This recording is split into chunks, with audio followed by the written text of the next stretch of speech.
আজ তোমাদের শোনাবো একটি পরিত্যক্ত হাসপাতালের এক ভয়ঙ্কর অভিশাপ। তো চলো ঘটনাটা শুরু করা যাক। এই পুরনো হাসপাতালটি একসময় ব্যস্ত মতন ছিল, কিন্তু হঠাৎ করে একের পর এক ভয়ঙ্কর ঘটনা ঘটতে শুরু করলো। রোগীরা অভিযোগ করত যে রাতে কেউ তাদের বিছানার পাশে দাঁড়িয়ে থাকতে। নার্সেরা বলতো করিডোরে কারোর ফিসফিসানি শোনা যায়, আর ডক্টররাও কিছু অদ্ভুত ঘটনা অনুভব করতেন। শেষমেশ একদিন একটি নার্স অজানা কারণে মারা যায়, আর সেই রাত থেকেই হাসপাতালটি ধীরে ধীরে পরিত্যক্ত হয়ে যায়। তবে এখানে শেষ নয়, কারণ যারা কৌতূহলবশত এই হাসপাতালের ভেতরে ঢুকেছে তারা কেউ স্বাভাবিকভাবে ফিরে আসেনি। সাল 2018 একদিন সাংবাদিক এই পরিত্যক্ত হাসপাতালের রহস্য উদ্ঘাটনের জন্য সেখানে রাত কাটানোর সিদ্ধান্ত নেয়। তারা ক্যামেরা আর রেকর্ডিং ডিভাইস নিয়ে ঢুকেছিল।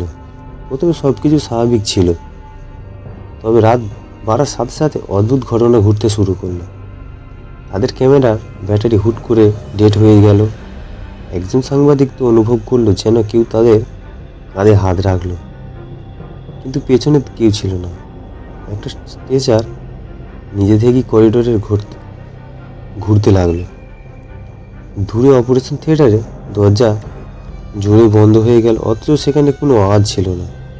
শেষমেশ তারা ভয়ে দৌড়ে হাসপাতাল থেকে বেরিয়ে আসে। পরের দিন সেই সাংবাদিক দল তাদের রেকর্ডিং চেক করে দেখতে পায় কোনো এক নারীর কণ্ঠস্বর ক্যামেরায় ধরা পড়েছে, যে আস্তে আস্তে বলছে, তোমরা চলে যাও এখান থেকে। অনেকেই বিশ্বাস করে এই হাসপাতালে বহু বছর আগে কিছু ভয়ঙ্কর অপরাধ ঘটেছিল। শোনা যায় এক ডাক্তার তার রোগীদের ওপর নিষ্ঠুর পরীক্ষা চালাতেন। কিছু রোগী অদ্ভুতভাবে মারা গিয়েছে, কিন্তু তাদের মৃত্যুর কারণ কখনোই জানা যায়নি। এক নার্স যিনি এক রাতে অস্বাভাবিকভাবে কিছু দেখতে ফেলেছিলেন, সকালে হাসপাতালের ছাদ থেকে লাফিয়ে পড়ে আত্মহত্যা করেন। তারপর থেকে এই হাসপাতালটিকে অভিশপ্ত ঘোষণা করা হয় এবং একসময় এটি সম্পূর্ণ পরিত্যক্ত হয়ে যায়। স্থানীয়রা বলে আজও রাত্রিবেলায় কেউ যদি হাসপাতালের পাশ দিয়ে যায়, তবে তারা ভেতর থেকে ফিসফাসিনি বা কান্নার শব্দ শুনতে পায়। কেউ কেউ বলে তারা হাসপাতালে জানালার ভেতরে একটা ছায়ামূর্তি দেখেছে। কিন্তু ওসব যে ভয়ঙ্কর কথা হলো, যদি কেউ হাসপাতালের ভেতরে ঢুকে রাত কাটাতে চায়, তবে তারা কখনোই আগের মতন থাকতে পারে না।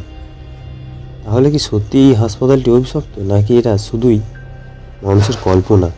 তুমি কি রাতের অন্ধকারে ওই হাসপাতালে ভেতরে ঢোকার সাহস রাখো? কমেন্ট করে জানাও।